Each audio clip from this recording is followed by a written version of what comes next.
দিনাজপুরের শ্রীরবন্দর উপজেলার চাম্পাতলী এলাকায় জমির লোভে বলি হয়েছেন এক বৃদ্ধ বাবা।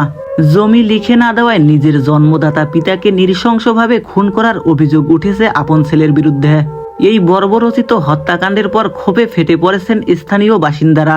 চাম্পাতলী বাজারে ঘাতক সন্তানের দৃষ্টান্তমূলক শাস্তি ও ফাঁসির দাবিতে এক বিশাল বিক্ষোভ মিছিল ও মানববন্ধন করেছেন স্থানীয় সর্বস্তরের জনগণ।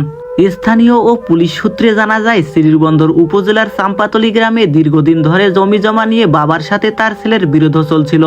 ঘটনার দিন জমি নিজের নামে লিখে নেওয়ার জন্য বাবার উপর চাপ সৃষ্টি করে অভিযুক্ত ছেলে। বাবা জমি দিতে অস্বীকৃতি জানালে তাদের মধ্যে তীব্র বাকবিতণ্ডার সৃষ্টি হয়। এক পর্যায়ে ক্ষিপ্ত হয়ে ছেলে ধারালো অস্ত্র ও লাঠি দিয়ে বাবার উপর হামলা চালায়। গুরুতর আহত অবস্থায় বৃদ্ধাকে উদ্ধার করে হাসপাতালে নিয়ে যাওয়া হলে কর্মরত চিকিৎসক তাকে মৃত ঘোষণা করেন। এই নির্মম হত্যাকাণ্ডের খবর ছড়িয়ে পড়লে চাম্পাতলী ও আশেপাশের এলাকায় চরম উত্তেজনা ও শোকের ছায়া নেমে আসে। এলাকাবাসীর দাবি, যে সন্তান সামান্য জমির জন্য নিজের জন্মদাতা পিতাকে হত্যা করতে পারে, সমাজে তার কোনো ছাড় নেই। আজ বিকেলে চাম্পাতলী বাজারে প্রধান প্রধান সড়কে একটি বিক্ষোভ মিছিল বের করা হয়।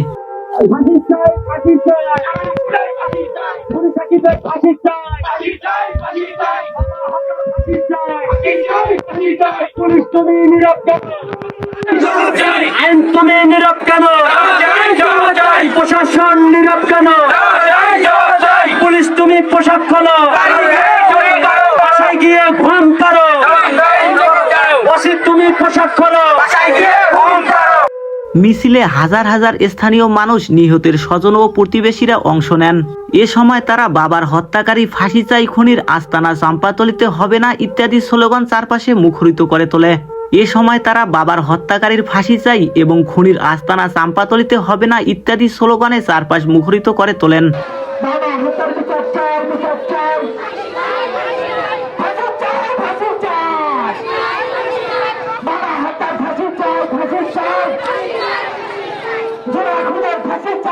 মিছিল শেষে আয়োজিত এক সংক্ষিপ্ত সমাবেশে বক্তারা বলেন, এটি শুধু একটি হত্যাকাণ্ড নয়, এটি সামাজিক অবক্ষয়ের চরম রূপ। তারা প্রশাসনের কাছে অবিলম্বে এই মামলার সুষ্ঠু তদন্ত এবং খুনি ছেলের দ্রুততম সময়ে সর্বোচ্চ শাস্তি ফাঁসি নিশ্চিত করার জোর দাবি জানান।